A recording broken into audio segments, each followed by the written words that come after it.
할렐루야. 3월 21일 월요일 새벽 기도를 시작하도록 하겠습니다. 사도신경으로 우리의 신앙을 고백하시겠습니다. 나는 전능하신 아버지 하나님 천지의 창조주를 믿습니다. 나는 그의 유일하신 아들 우리 주 예수 그리스도를 믿습니다.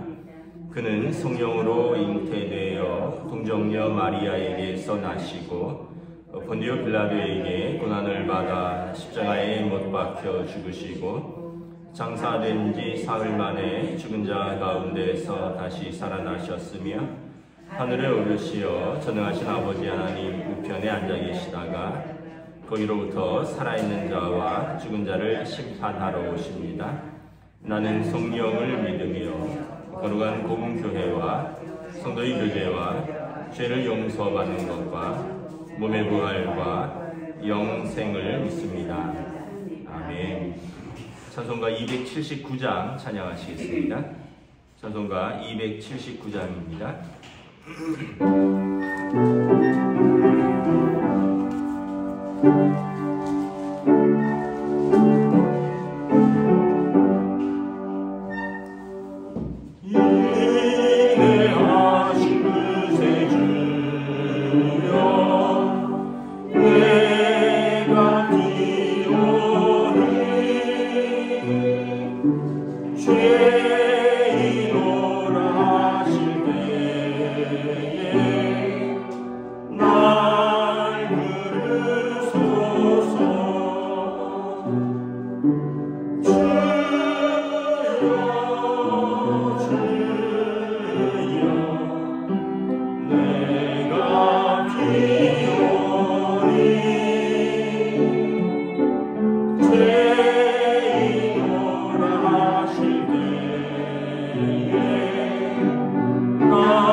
위로하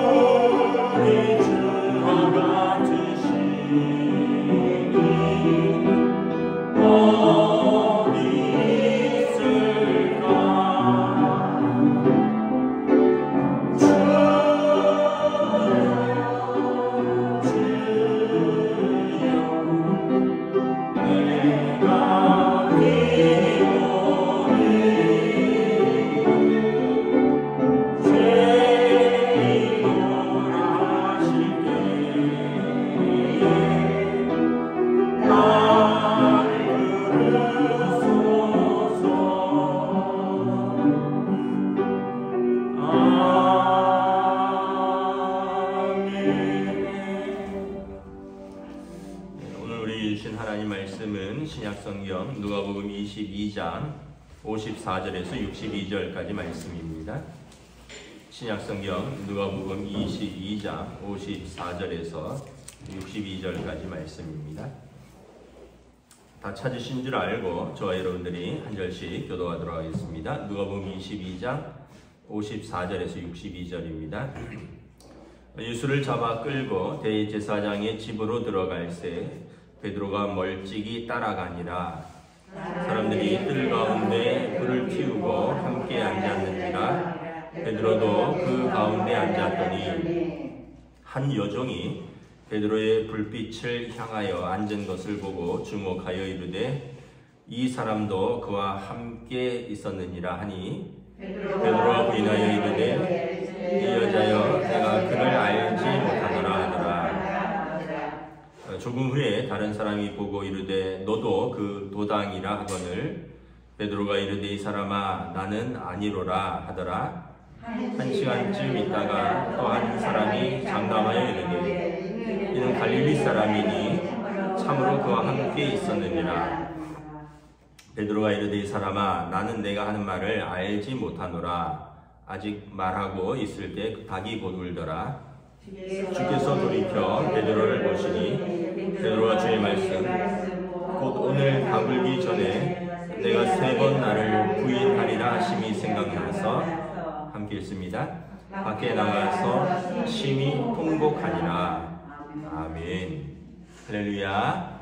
네, 오늘 또 새날이 시작되었습니다. 또 새로운 한 주가 시작됩니다. 주님 주시는 은혜와 평강이 가득한 복된 날 되시기를 축복합니다. 오늘 말씀은 베드로의 3번의 부인하는 장면이죠.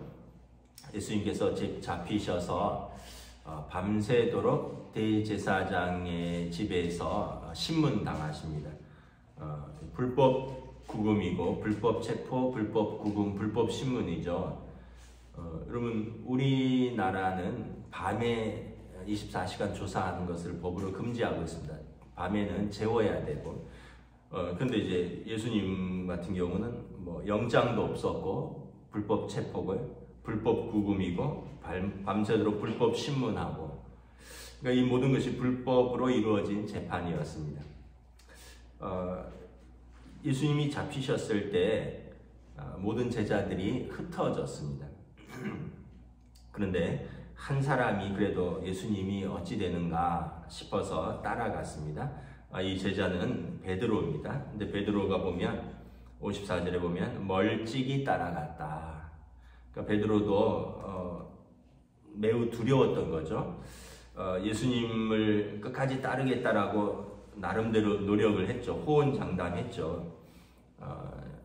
오병이어의 사건 이후에 사람들이 말씀이 어렵도다 하고 떠나갈 때 예수님께서 너희도 가려느냐 물었더니 베드로가 뭐라 그랬습니까? 생명의 말씀이 여기 있사오매 우리가 어디로 가오리까. 참 베드로는 예수님께 위로가 되는 제자였습니다. 또 예수님께서 이제 너희가 다 흩어지리라 할 때 베드로가 뭐라 그랬냐면 다 주를 버릴지라도 나는 죽기까지 주를 따르겠습니다. 저는 이 베드로의 말이 진심이라고 생각을 합니다. 그 당시에는 진심이었는데 이 상황 속에서 자신의 연약함 가운데 무너졌던 거죠. 그래도 베드로에 대해서 예수님은 참 항상 기쁘게 생각하고 대견하게 생각하고 또 베드로 때문에 큰 위로를 받았을 것입니다. 베드로는 언제나 씩씩했고 언제나 앞서서 대답을 했고 예를 들면 너희는 나를 누구라 하느냐. 그러니까 사람들은 나를 누구라 하느냐. 그러니까 뭐 엘리야다, 죽은 세례 요한이 살아났다. 뭐 그 선지자 중에 한 명이라 하더이다. 너는 나를 누구라 하느냐 했더니 주는 그리스도시요 살아계신 하나님의 아들이십니다. 그러니까 베드로에 대해서 예수님이 정말 베드로가 마음에 쏙쏙 드는 대답을 했던 제자입니다. 생명의 말씀이 여기 있사오니 우리가 어디로 가리까? 다 흩어지는데 생명의 말씀이 여기 있는데 우리가 어디로 가겠습니까? 다른 사람은 다 주를 버릴지라도 저는 죽기까지 주를 따르오리다. 참 베드로가 수제자가 될 수 있었던 데는 항상 이렇게 앞장서서 따르고 앞장서서 적극적으로 대답하고 이런 정말 주님을 사랑했던 것은 진심이었습니다. 그런데 이 상황 속에서 베드로가 무너졌던 거죠. 오늘 본문에 보면 참 안타깝게 3번이나 부인을 합니다. 56절에 보면 베드로가 대제사장의 뜰 가운데 이제 불을 피우고, 이때가 6월절 무렵이니까 우리로 말하면 요맘때입니다. 3월때. 그러니까 밤이니까 춥잖아요. 그래서 밤에 불을 피우고 있는데 예수님은 뜰 안에서 신문을 받고 베드로는 이제 밖에 뜰 쪽에서 이제 불을 쬐면서 기다리다가 불빛의 한 여종이 베드로를 보고 너도 그 사람의 도당 중에 한 명이다. 그와 함께 있는 것을 보았다. 베드로가 늘 예수님 옆에 있었으니까 예수님 있는 곳에 베드로 있었거든요. 그러니까 사람들이 베드로를 알아보는 거죠. 근데 베드로가 뭐라고 합니까? 57절에 이 여자여 내가 그를 알지 못하노라. 한 계집종에게 그냥 이 여자여 내가 그를 알지 못한다 하고 즉각적으로 모른다라고 대답을 합니다. 그랬더니 조금 후에 다른 사람이 묻고 너도 그 도당, 다른 사람도 이제 알아보는 거죠. 그 여종이 한 이야기를 듣고 다른 사람이 이렇게 봤더니 베드로가 너도 그 도당이다. 그 무리 중에 한 명이다. 라고 말하니까 베드로가 이 사람아 나는 아니로다. 2번이나 부인을 합니다. 1시간쯤 있다가 어떤 사람이 베드로의 말소리를 계속 들었던 것 같아요. 그랬더니 장담하여 이럽니다. 이는 갈릴리 사람이니 참으로 그와 함께 있었도다. 이 갈릴리는 북부 지역의 사투리입니다. 그래서 사투리를 들어보니 이 사람은 갈릴리 사람이 분명하고, 아까 다른 사람들이 이야기할 때 아니라 해서 내가 긴가민가 하고 있었는데 계속 1시간 정도라면 계속 관찰해서 보고 있었던 거죠. 그의 말투, 사투리, 억양, 그의 외모, 이걸 유심히 봤더니 너는 장담하다는 거죠. 너는 그 사람이 분명하다. 저는 강원도를 떠난 지 오래됐지만 강원도 사투리 딱 들으면 이 사람은 강원도 사람이구나 알 수 있어요. 왜냐하면 고향 사투리니까. 어렸을 때 저도 했고 지금 잊어버렸지만 안 하지만 그래도 제 뉘앙스에서 나오기도 하고, 다른 사람이 이야기할 때 그 사투리를 딱 들으면 이 사람 강원도 사람이구나 본능적으로 알 수 있는 거죠. 갈릴리 북부의 갈릴리에 독특한 사투리가 있는데 그의 말투를 들어보고 그리고 1시간쯤 그를 관찰했던 것 같습니다. 장담하여입니다. 이는 갈릴리 사람이니 참으로 그와 함께 있었다. 장담하여서 예수님과 함께 있었던 사람이라는 것입니다. 그랬더니 베드로가 이르되 이 사람아 나는 내가 하는 말을 알지 못하노라 하고 일어서서 자리를 뜨려고 합니다. 그때 닭이 곧 울었습니다. 다른 본문에 보면 뭐라고 되어 있냐면 예수를 저주하니라. 그냥 알지 못한다라고 한 것뿐만 아니라 나는 그를 저주하니라. 예수님과 완전히 전혀 관계가 없고 오히려 예수님은 죄인이고 나는 모르는 사람이다라는 것처럼 예수님을 저주합니다. 근데 닭이 그 말을 할 때 닭이 울죠. 예수님께서 이제 뜰에서 이제 대제사장이 집에서 붙들려 나가시면서 뜰을 지나시다가 베드로와 눈이 마주칩니다. 그러면서 베드로는 오늘 닭 울기 전에 내가 3번 나를 부인하리침이 생각나서 이제 밖에 나가서 심히 통곡하니라. 영화에 보면 멜 깁슨이 제작한 영화죠. 패션이라는 영화에 보면 이걸 아주 굉장히 영상이 사실적으로 제작되어 있습니다. 베드로는 막 불안한 눈빛이에요. 막 사람들이 계속 너도 그 도당 중에 한 명이다. 너도 그와 함께 있는 것을 우리가 보았노라. 그러니까 막 베드로는 불안해서 두리번 거리면서 그 불빛이 어른어른 거리는데 그 불안한 얼굴과 눈빛, 이제 나가려고 하는 그 베드로, 예수님께서 잡혀서 끌려 나가시면서 이제 멀리서 뒤를 돌아보시는데 베드로와 이렇게 눈이 마주칩니다. 그때 베드로의 눈빛은 두렵고 불안한 눈빛, 무서운 눈빛, 그리고 예수님은 눈빛이 거봐 내가 너 배신할 거라고 했지 라는 그러한 눈빛이 아니라 괜찮아. 너 두려운 거 알고 있어. 나도 두려운데 넌 얼마나 두렵겠니? 괜찮다. 이런 따뜻한 눈빛, 아주 인자하고 따뜻한 눈빛, 그러면서 예수님께서 이렇게 눈빛을 잠깐 교환을 합니다. 그 영화에 보면 그 잠깐 이렇게 부딪히는 눈빛 속에서 예수님의 표정과 베드로의 표정이 이렇게 대비가 되는 거죠. 그러면서 예수님께서 그 눈빛 속에서 너의 두려움 이해할 수 있다. 괜찮다. 그래서 내가 너의 연약함 때문에 내가 십자가를 지는 거다. 이러한 눈빛으로 쳐다보시면서 또 한편으로는 22장 32절에 내가 내 믿음이 떨어지지 않기를 위해서 기도하노라. 내가 돌이킨 이후에 내 형제를 굳게 하라. 베드로가 그래도 끝까지 멀리서나마 따라왔고 부인했지만 그 자리에 있었던 베드로를 향하여 예수님께서 이전에 누가복음 22장 32절에서 내 믿음이 떨어지지 않기를 위해서 내가 기도하였노라. 그리고 내가 돌이킨 이후에 내 형제들을 굳게 하라. 베드로, 그래도 너 지금까지 리더였지 않느냐. 이제 너의 그 형제들, 다른 제자들을 내가 또 돌이키고 그들과 함께 추스리고 그들을 너가 굳게 해야 될 책임이 너에게 있다라고 권면을 하는 그런 당부의 눈빛. 그 눈빛에 여러 가지가 다 담겨져 있죠. 베드로를 향한 치근한 마음, 또 불쌍히 여기는 마음, 또 용서하는 마음, 사랑하는 마음, 거기에 당부하는 마음. 이 눈빛이 교차되고 나서 베드로는 밖에 나가서 심히 통곡을 합니다. 그 예수님의 그 눈빛에 이렇게 보면 참 어떤 면에서 보면 우리가 참 연약한 자녀를 바라보는 부모의 눈빛, 이런 눈빛이라고 저는 생각을 합니다. 그 아이들 키우다 보면 아이들이 부모에게 좀 섭섭하게 할 때가 있습니다.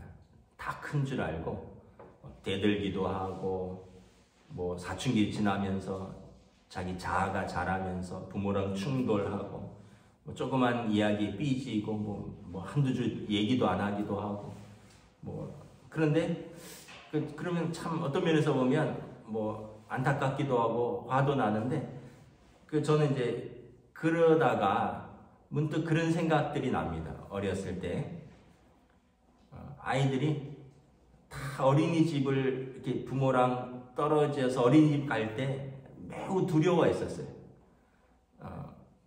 큰아들 같은 경우는 어린이집 갈 때 맨날 울었어요.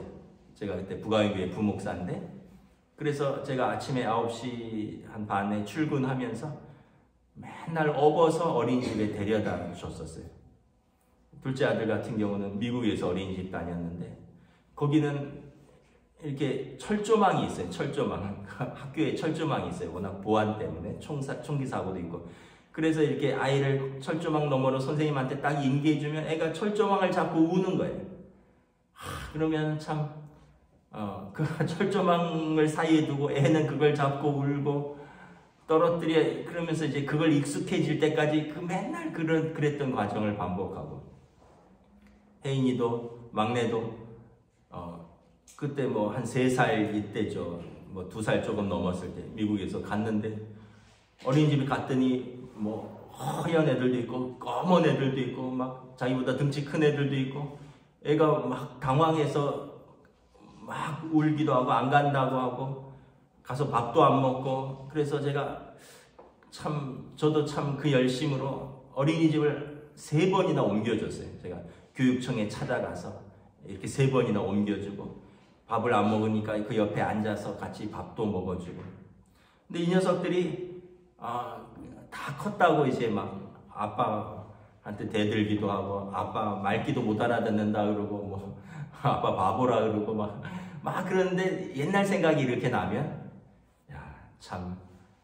내가 너 업어서 어린이집 데려다 주고 너 그렇게 울면서 안 떨어진다 할 때 그 철조망 붙들고 울 때 그럼 그 아들이 지금 군에 가 있고 그 딸이 그렇게 어린이집 3번씩이나 옮겨주면서 밥도 안 먹고 울던 그 딸이 지금은 고3이라고 또 이렇게 이런 모든 걸 보면 부모의 마음이 이제 화가 났다가도 그런 생각들을 하면 좀 이렇게 뭐랄까 안쓰럽고 또 한편으로는 잘 컸구나, 또 대견하구나, 이제 컸으니까 그러는구나, 뭐 이런 여러 가지 복잡한 마음들이 드는 거죠.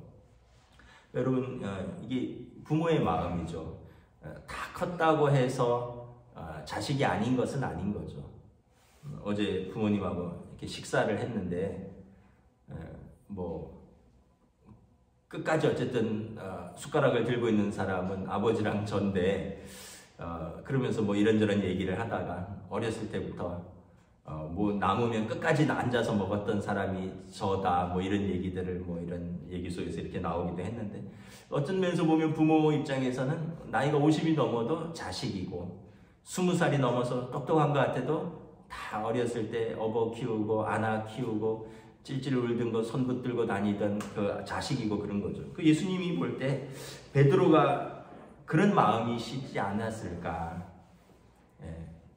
예수님 앞에서 언제나 똑똑하게 대답하고 언제나 앞장서서 대담하고, 심지어는 예수님 앞에서 막 칼을 뽑아서 말고의 귀를 치면서 기세등등하게 죽기까지 주님과 함께 하겠습니다. 그 베드로, 요한과 야고보는 보아너게라고 우레의 아들이라고 예수님한테 막 어린애들이 와서 찡찡대고 사람들이 와서 귀찮게 하니까 또 예수님을 반대하던 사람들에 대해서 하늘에서 우레가 쳐서 저들을, 천둥과 우레가 쳐서 저들을 멸하리라고 막 했던 그런 사람들, 그 요한은 옷을 벗고 도망쳤다라고 나옵니다. 그런 제자들 다 흩어졌죠.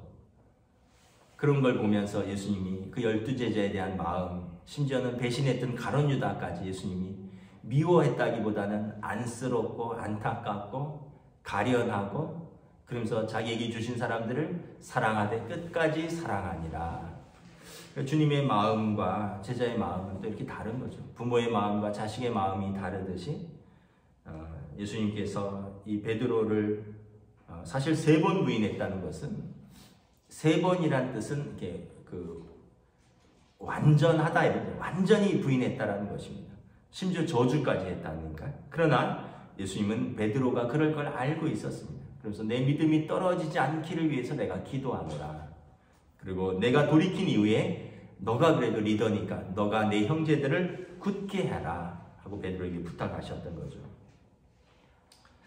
베드로가 이제 밖에 나가서 심히 통곡하죠. 예수님의 그 사랑, 예수님의 그 희생, 예수님의 수고, 그걸 다시 이렇게 돌이켜보면서 자신의 죄를 진심으로 아파하는 거죠. 뭐 다른 영화인데 코바디스라는 영화 있잖아요. 코바디스. 예, 주여 어디로 가시나이까, 이런 영화인데 부활하신 예수님께서 갈릴리에서 찾아와서 제일 먼저 베드로를 만나 주셨죠. 제자들을 만나 주셨습니다. 그리고 베드로에게 내가 나를 사랑하느냐라고 3번이나 물었습니다. 내가 주를 사랑하는지 주께서 아시나이다. 그럼 내 양을 먹이라, 내 양을 치라, 내 양을 먹이라. 그래서 예수님께서 베드로 위에 교회를 세우시겠다 말씀하셨죠. 마태복음 16장에 보면 이 반석 위에 내 교회를 세우리니 음부의 권세가 흔들지 못하리라. 내가 교회가 땅에서 기도하면 하늘에서도 풀릴 것이요, 땅에서 매이면 하늘에서도 매일 것이다. 교회의 이 베드로의 믿음의 고백 위에 하나님의 교회를 세우는 그 사명을 주셨고, 베드로에게 내 양을 먹이라라고 했는데, 그 코바디스라는 영화에 보면 그 극심한 핍박이 찾아옵니다. 예수님께서 부활 승천하시고 야고보 사도는 헤롯의 칼에 순교당하고 베드로와 요한은 잡혀서 감옥에 가고, 물론 이제 감옥에서 풀려나기도 하지만, 그러면서 이제 그 영화 속에서 베드로가 로마를 떠납니다. 로마를 떠나는데, 우리로 말하면 그런 거예요. 이제 서울을 떠나는 거예요. 핍박이 있으니까. 근데 그 성문을 이렇게 벗어날 때 베드로가 영화 속에서 부활하시고 승천하셨는데 예수님을 또 만나요, 길에서. 베드로가 묻죠. 자기는 성을 나가고 예수님은 성을 들어오는데, 코바디스, 주여 어디로 가시나이까? 그랬더니 네가 떠나니까 내가 또 십자가를 지러 가야 되지 않겠느냐. 그러니까 이제 그 영화 속이지만 아마 베드로는 계속 어떤 면에서 보면 갈등하고 계속 두려워하고 계속 무너지는 그 연약한 우리의 모습인 거죠.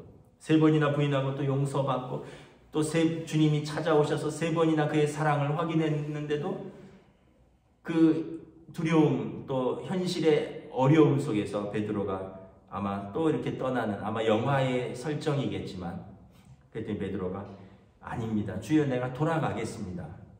그래서 이제 다시 들어가고 이제 베드로는 이제 나중에 십자가에 거꾸로 순교하는 거죠. 이런 모든 과정을 보면 우리는 참 연약한 사람이다. 참 연약하다. 막 그렇게 장담하고 그렇게 믿음을 고백할 때 이게 다 진심이에요. 그러나 상황 속에서 부인하고 넘어지고 모른다 그러고 또 떠나고, 이것도 어떤 면에서 보면 우리의 또 진심이기도 하고. 근데 이 모든 걸 예수님이 다 알고 계시고 그걸 짊어지기 위해서 예수님이 오신 것이죠. 그리고 나서 이제 베드로와 다른 12제자들이 이제 그 자리를 지키고 죽기까지 순종하죠. 그래서 베드로와 12제자들은 예루살렘을 지킵니다. 예루살렘 교회를 지키고, 그리고 이제 바나바와 바울은 안디옥으로 가서 이제 선교를 합니다. 그 베드로와 12제자는 예루살렘 교회를 든든히 지키는 거죠. 네로 황제의 그 핍박 속에서 성전을 떠나지 않습니다. 예루살렘 교회를 지키다가 순교합니다. 그리고 바울과 바나바는 안디옥을 통해서 이방의 나라로, 이방의 세계로 교회를 세우러 가는 것이죠. 말씀을 마치겠습니다. 우리의 연약함, 또 우리의 실수, 우리의 무너짐, 우리의 부인, 예수님이 다 알고 계시고 그걸 우리가 예수님께서 다 짊어지기 위해서 이 땅에 오셨습니다. 우리가 그럼에도 불구하고 너무 부끄럽지만 또 주님의 그 사랑의 눈빛, 베드로를 쳐다보셨던 그 긍휼과 인자함과 사랑의 눈빛, 오늘도 우리를 쳐다보시는 그 주님의 눈빛을 바라보고 우리 또한 주님의 사랑을 회복할 수 있는 저와 여러분 될 수 있기를 주님의 이름으로 축복합니다. 아멘. 기도하겠습니다. 하나님 은혜를 감사합니다. 오늘 참 모든 사람이 주를 떠날지라도 나는 죽기까지 주를 떠나지 아니하리라 호언장담했던 베드로, 생명의 말씀이 여기 있사오매 우리가 어디로 가오리까? 정말 예수님 마음에 쏙 드는 대답을 했던 베드로, 언제나 앞장섰고 언제나 예수님과 함께 있었던, 그러나 가장 두려운 순간에 멀찍이 주님을 따라갔고 예수님을 3번이나 부인하고 심지어 저주까지 했던 그 베드로. 그러나 예수님은 그를 바라보는 눈빛은 원망의 눈빛이 아니라 측은하고 또 가엾게 여기고 또 사랑의 눈빛이고 그의 회복을 바라는 눈빛이고, 내 믿음이 떨어지지 않기를 위하여 기도하느라 이제 내가 돌이킨 이후에 내 형제를 굳게 하리라는 베드로에게 다른 제자들을 당부하고 부탁하는 권면의 눈빛. 오늘 예수님이 우리를 향한 그러한 눈빛과 사랑으로 우리를 보시는 줄 믿습니다.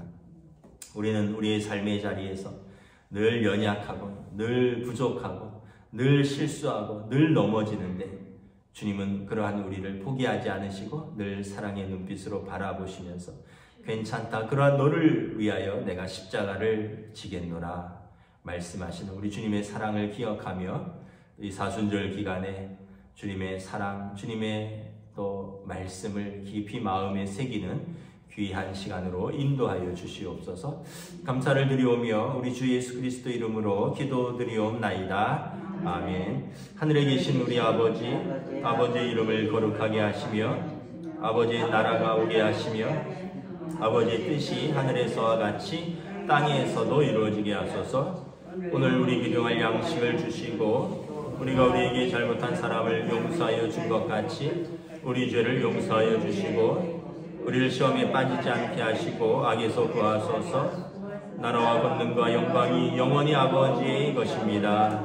아멘.